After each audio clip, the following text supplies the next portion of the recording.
So I just happened to have brought my viola all along. I mean, wasn't that amazing? You just came in with a viola. Fantastic. What a tough act to follow. Okay, this April, Yuri and I actually completed the Shikoku 88 circuit of temples. It took us 3 trips. We did it by car, not walking. So it was visiting temples. It wasn't really a pilgrimage, like Mini Cooper-esque. Not quite what Kukai had in mind. But anyway, I made notes, I took photos, and I compiled 2 separate records of different aspects of that experience. And I'll share a little bit. I read an early one, actually, about monkeys translating the Heart Sutra, something like that, last time in July. But here are some recent additions. I hope they're of interest. The first one, okay, I'm not a pilgrim, but the pilgrim's to-do list. Bow to temple at gate arriving. Bow to own reflection in Dragon's stone basin. Bow to resident deity. Bow to Kukai, the original pilgrim. Bow to ancient camphor tree. Bow to spring flowers of every kind. Bow to visiting bees. Bow to the sound of awakened frogs. Bow to the temple at gate leaving. Bow to sun, moon and stars. Bow to your ancestors. Bow to all your teachers. Bow to everyone you meet. Thank you. That's encouraging. Yeah, this is called In the Incense Zone.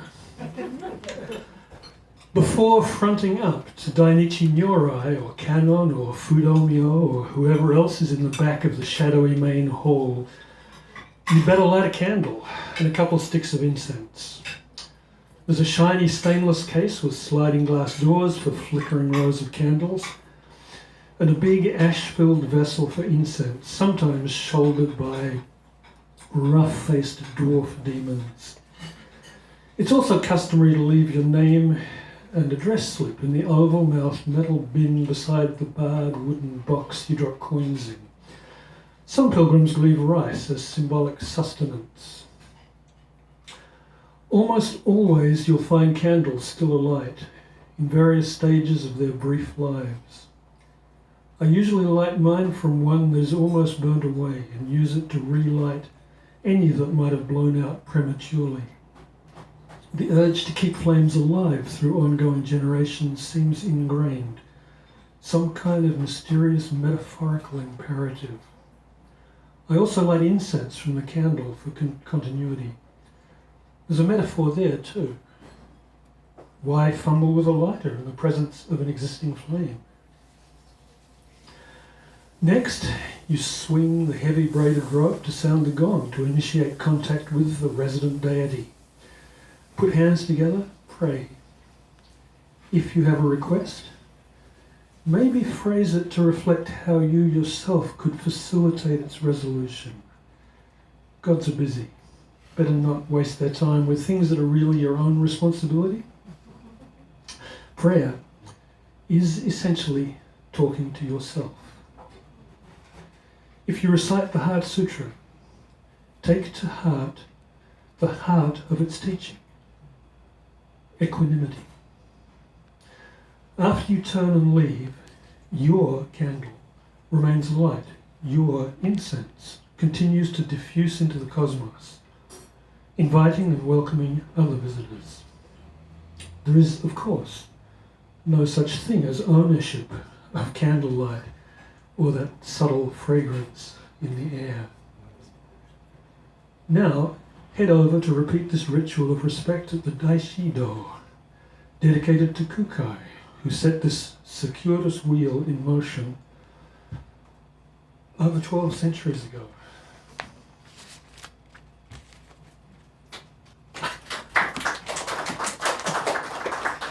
Okay, next, musings.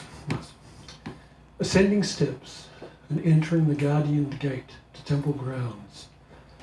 You arrive in a space deliberately set aside from the everyday world, where the wheel of Dharma is invoked, candles and incense are lighted in timeless ritual, and various deities are supposedly on call to the faithful for worshipful consultations. Though one-to-one communication with Daichi Nyorai or Kannon may seem far-fetched, the context of the headspace you find yourself in is clearly outside the usual here and now, more attuned to long-term perspectives and deeper considerations.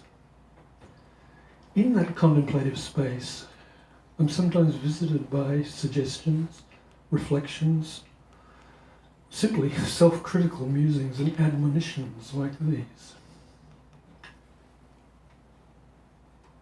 May we all, candle-like and incense-like, enrich the world, figuratively at least, with light and fragrance. May we all learn what we need to know.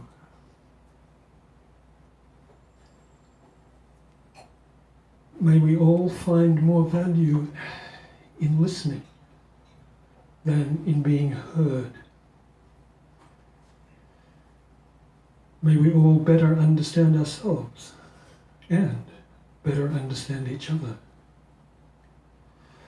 May we all remember what needs to be remembered. Forget everything unnecessary. May we all live without regrets, and in the end die free from regrets. May we all achieve perfection to the extent that we're capable of. Maybe, in some way, these could also be prayers.